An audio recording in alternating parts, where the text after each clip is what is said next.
Nëse shkon ministër, nuk shkon për të bërë biznesmen, nuk shkon për të vjedhur, shkon aty që shoqërisë të japësh nga vetja, aftësitë e tua, dhe të marrësh pas nga shoqëria, lavdin, se e merr, ku punon. Kënaqësinë që e përfaqëson shoqërinë, që je i zgjedhur i saj, se jo të gjithë kanë mundësi të jenë ministra dhe kryeministra. Je i përzgjedhur nga shoqëria. Pra ti nuk mundet të bësh pazar me lekët e popullit, nuk mundesh, kjo duhet marrë fund në këtë vend. Kush do të bëj para, duhet të merret me biznes, më zonjë. Duhet të dalë në privat dhe të merret me biznes. Kush do të punoj për të aplikuar idet dhe ka ëndra, të ndërtoj infrastrukturë, të ndërtoj mirëqenie, të lërë emër në këtë vend, duhet të merret me politikë. Kjo duhet të ndahet përfundimisht. O do merresh me parat, o do merresh me publiken. Nuk mund të kesh një gjithë në mjetme. Dhe këtu slot lajmi nuk është Belinda Bauku. Se unë ka ditë që nuk jam marrë me të në kuptimin, këtu lajmi është Edi Rama. Sot lajmi është Edi Rama. Pse? A jeni ju dëshmimtare që gjithë këto vite ai ka thënë që përgjegjësia është individuale? Pra ai është fshehur, në kuptimin simbolik të fjalës, pas përgjegjësisë individuale. Ka thënë që unë nuk mund të mbaj përgjegjësi për këdo. Tani sot është dëshmuar me vendim gjykate që Edi Rama ka marrë në mbrojtje Belinda Baukun. Dhe përgjegjësia sot nuk është vetëm e Belindës. Sot përgjegjësia është e Edi Ramës, sepse mbante zëvendës kryeministre një person që prokuroria e kishte marrë pandehur dhe të gjithë po i thoshin që kjo duhet t'i jap dorëheqjen ose ti duhet ta shkarkosh. Tani pyetja që unë bëj është, përse Edi Rama e mbante në qeveri një njeri duke i dhënë mbrojtje kolektive kur përgjegjësia që ka individuale? Pra e ka marrë në mbrojtje personale. Për sa kohë e ka marrë në mbrojtje personale, duhet sot Edi Rama të jap dorëheqjen. Sot Edi Rama duhet të jap dorëheqjen. Nuk ka nga ky moment sot e në vazhdim nuk ka më, është çdo gjë në politikë është e kot pastaj. Jo po infrastruktura, jo po ajo, jo po kjo. Sot ka një kërkesë dhe nuk duhet të ndalë çdo faktor opozitar, çdo qytetar. Duhet të bëj vetëm një kërkesë. Qartë. Dorëheqja e Edi Ramës. Vendi duhet të shkojë në zgjedhjet parakoshme me një qeveri tranzitore. Sot duhet ulen të gjithë palët në politikë, përfshi dhe ne, dhe duhet të diskutohet mbi një qeveri tranzitore që të përgatisë vendin për zgjedhjet e para të lira dhe të ndershme pas 34 vitesh. Ka vullnet kjo klasë politike, kur opozita nuk është bashk? Jeni bashkë me opozitën? Jeni bashkë me Partinë Demokratike? Jo, nuk jemi bashkë. Si do? Po jo, pra, shoqëria sot ka nevojë për këtë gjë. Nuk është çështje e vullnetit të një partie. Politika i përgjigjet shoqërisë? Po patjetër mo duhet i përgjigjet. Heqim qeverinë, meqense tha duhet ja. Patjetër mo duhet i përgjigjet. Dhe një, patjetër. Po them, sot Shqipërisë i duhet qeveri tranzitore që të përgatisë vendin për zgjedhjet e para të lira, demokratike dhe të lira. Edi Rama duhet jap dorëheqjen sepse është kapur me një vendim gjykate në mbrojtje të Belinda Baukut, që do të thotë përgjegjësia e Belindës nuk është sot vetëm e Belindës, është e Edi Ramës. Ndërkaq, një ditë më parë Sali Berisha ka qenë në SPAK, si person në deni për çështjen e 21 janarit. Tani, nga ana juridike, dhe këtu dua dhe opinionin tuaj dhe si jurist, domethënë një person në djeni mund të kalojë në statusin si një person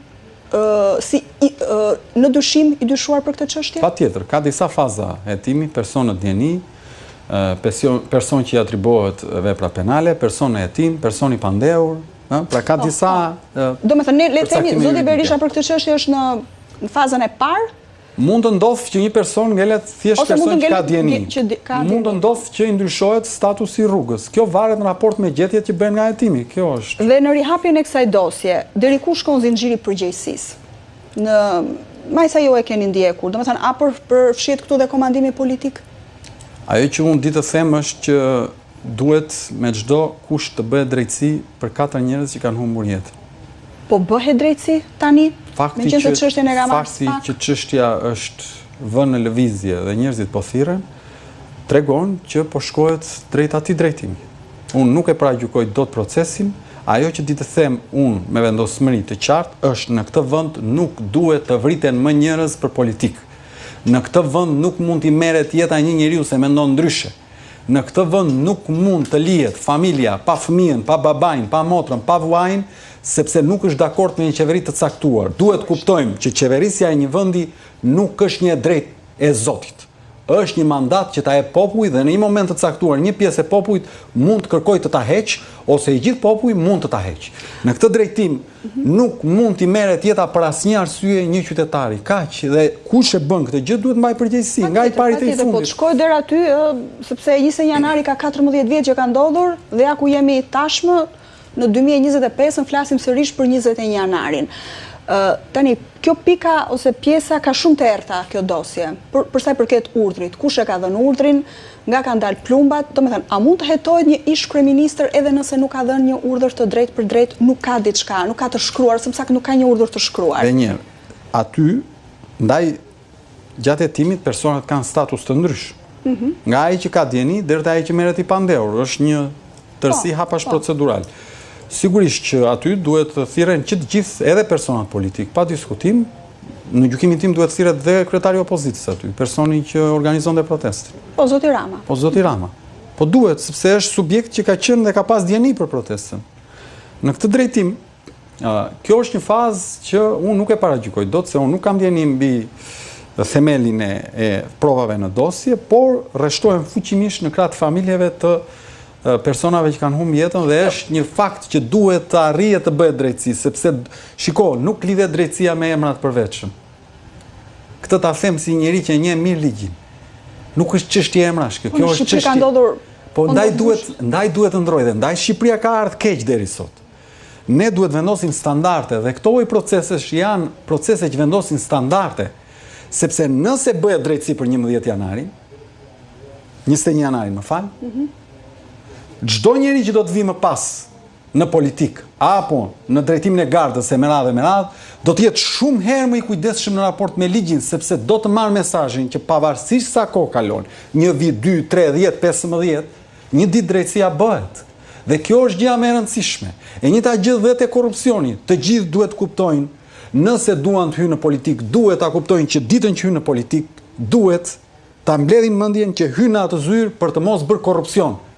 Hynë në atë zyrë dhe duhet dalin nga ajo zyra për 6 muaj, për 1 vit, për 6 vjet, për 8 vjet, nuk e di, pa bërë korrupsion. Dhe këto janë standarde që duhet i vendosim dhe fatmirësisht, me sa duket. Po vendosen Adriatik? Unë kam qenë mbështetës dhe entuziast kur askush nuk besonte. Ju e mbani mend para 6-7 vitesh. Po, gjithmonë nuk e keni thënë, keni qenë i hapur në këtë drejtim, nuk e keni. Kam qenë besim plot që do ndodhte, jo më tani që po ndodh.